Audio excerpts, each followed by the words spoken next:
नमस्कार दोस्तों, आपका स्वागत है डिवाइन मिस्ट्रीज में। ये बात तो सब जानते हैं कि शनिदेव भगवान सूर्य के पुत्र हैं और शनि न्यायप्रिय देव के रूप में जाने जाते हैं। कहते हैं कि जब कोई व्यक्ति गलती करता है या अनैतिक कार्य करता है तो शनिदेव उसे दंड देने का काम करते हैं। दंड स्वरूप में यदि शनि की दशा शुरू हो जाए तो व्यक्ति को 7.5 साल तक इसका खामियाजा भुगतना पड़ता है। परंतु ऐसा कहा जाता है कि हनुमान जी के भक्तों को शनिदेव से डरने की जरूरत नहीं होती। कहते हैं कि एक बार हनुमान जी ने शनिदेव को इतना परेशान किया कि उन्होंने हनुमान जी से दूरी बनाए रखना ही बेहतर समझा। आइए जानते हैं इससे जुड़े एक प्रसंग के बारे में। आगे बढ़ने से पहले अगर आपने हमारा चैनल अभी तक सब्सक्राइब नहीं किया है तो अभी सब्सक्राइब कर लें। एक बार हनुमान जी शाम के समय अपने आराध्य श्री राम को याद कर रहे थे।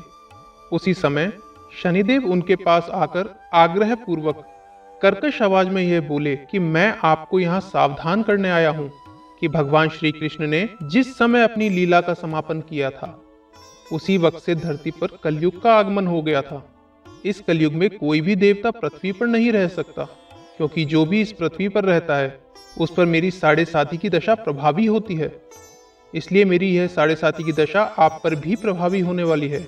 शनिदेव की यह बात सुनकर हनुमान जी ने तब उनसे यह कहा कि मेरे शरीर पर भगवान राम के अलावा कोई भी प्रभाव नहीं डाल सकता। हनुमान जी की बात सुनकर शनिदेव ने कहा कि मैं सृष्टिकर्ता के विधान से विवश हूँ। आप भी इस पृथ्वी पर रहते हैं, इसलिए आप भी मेरे प्रभुत्व से कैसे बच सकते हैं।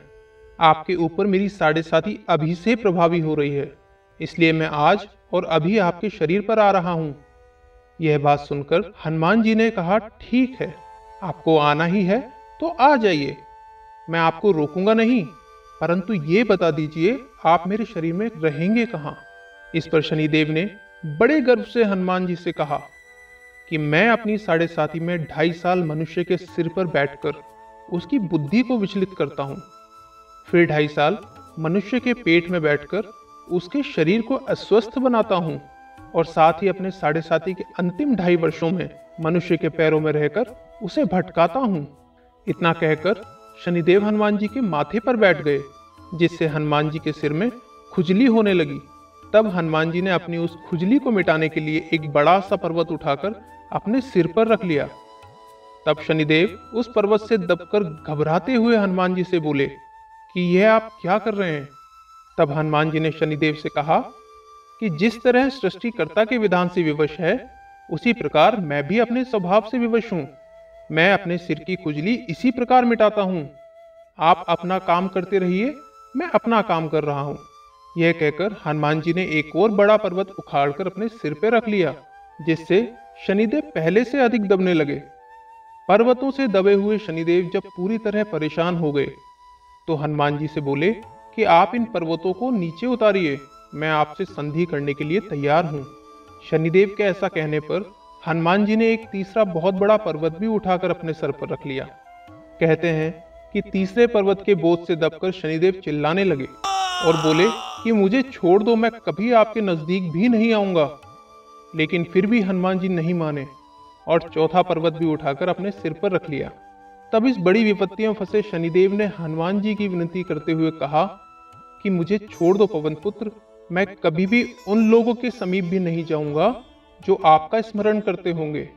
शनिदेव की विनती सुनते हुए हनुमान जी ने पर्वतों को अपने सिर से हटाकर उन्हें पीड़ा मुक्त किया। तो दोस्तों, आपको ये वीडियो कैसा लगा हमें कमेंट बॉक्स में कमेंट करके जरूर बताएं। और आपने अगर हमारा चैनल अभी भी सब्सक्राइब नहीं किया है तो सब्सक्राइब कर लें, साथ में बेल आइकन पर क्लिक करना ना भूलें, जिससे कोई भी नई वीडियो आप तक पहुंच सके। फिर मिलते हैं हमारे अगले वीडियो में। धन्यवाद।